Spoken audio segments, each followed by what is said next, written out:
Hello, my name is Stephen Lindenmeyer, and this is my project Guards and Grunts. It's been a while since my last video, and I have no real excuse except for sometimes, life gets in the way. But otherwise, I've been working really hard on the project lately, over the last few months, and as of the time that this video is out, the game's in a really great spot, and I'm really excited to share it all with you. I'm going to have a few videos coming out over the next couple days, showing off the game and how it's transformed over the months. Yeah, this playtest was really meant to test buying items and equipping those items, as well as auto-attacking, dealing damage to players, and respawning.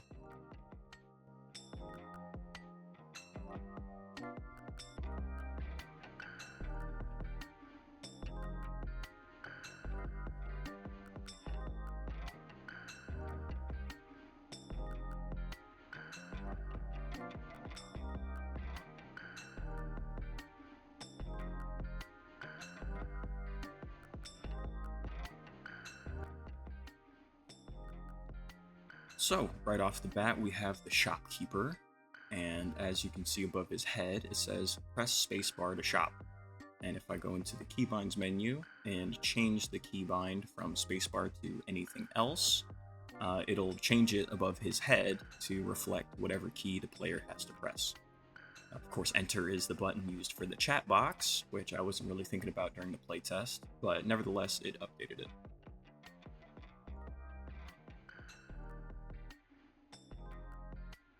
This playtest went just about perfectly because the players on the other side immediately bought items and just ran to attack me.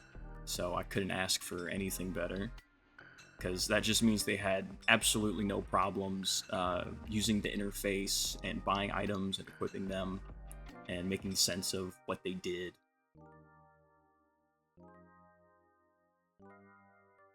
So in this build, there are 3 different rarities to the items. There's common, uncommon, and rare.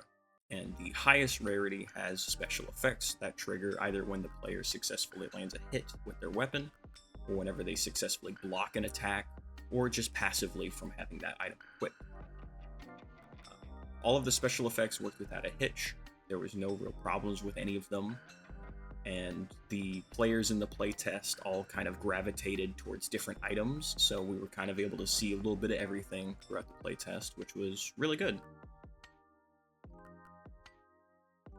The only consumable in the game at this time was the healing potion, and the player could activate it just by clicking on it in their inventory. It would instantly heal 20 health, it would show them however much was actually healed.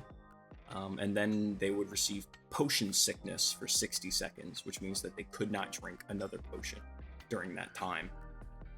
Here you can see my friend dies. His character has a little ragdoll, and he respawns just fine at the same level with all of his items re-equipped, and then the old body disappears.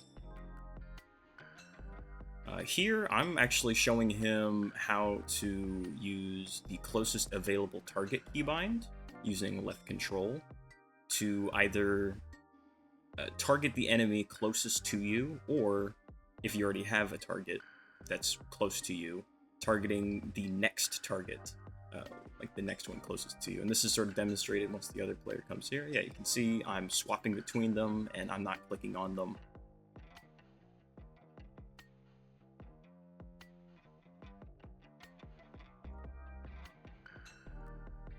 Now, although this playtest was very fun, we were finally able to do something in the game that I made, the combat wasn't necessarily perfect. There was no movement speed changes at all in the code, and so, if 2 people were running at you or running away from you, they could potentially attack and stay at full speed.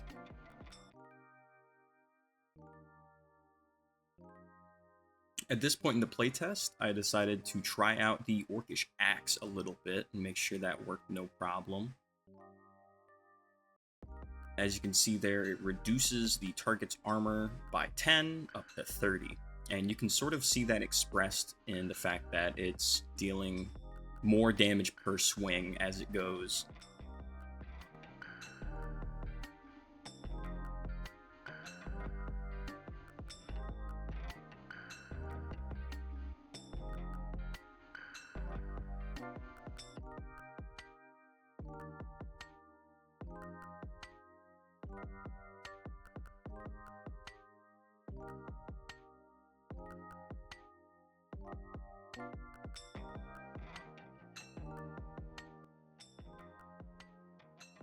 This next playtest was meant to test the updated store menu, as well as items taking gold, requiring a level and requiring an item.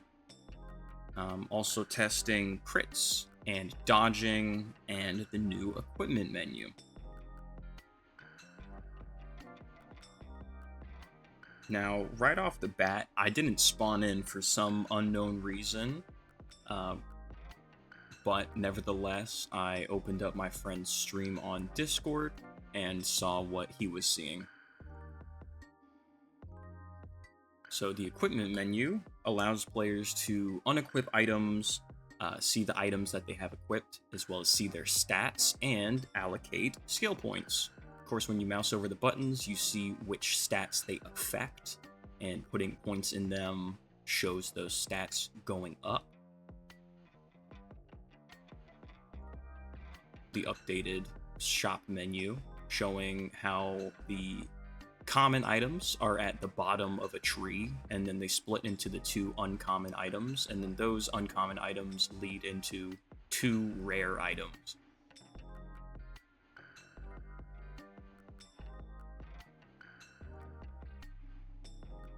Here, my friend is testing the crits, and as you can see, he does 63.4 per swing. But right there, he did double the damage, and it has an exclamation point at the end of it to show that it's a critical hit.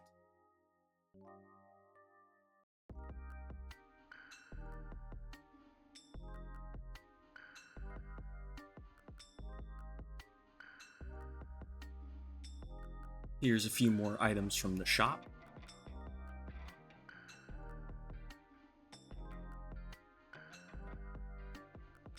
And the rest of this video is just going to be full of my friends messing around with the game a little bit and sort of seeing what they can do, sort of seeing how combat feels like. And yeah, like I said before at the start of the video, this is the first of a few videos that's going to come out over the next couple days. I'm really excited to show y'all everything that I've done with the project so far and telling y'all everything that I want to do with it. And yeah, thank you so much for watching this far, and I hope you enjoyed the video.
Thank you.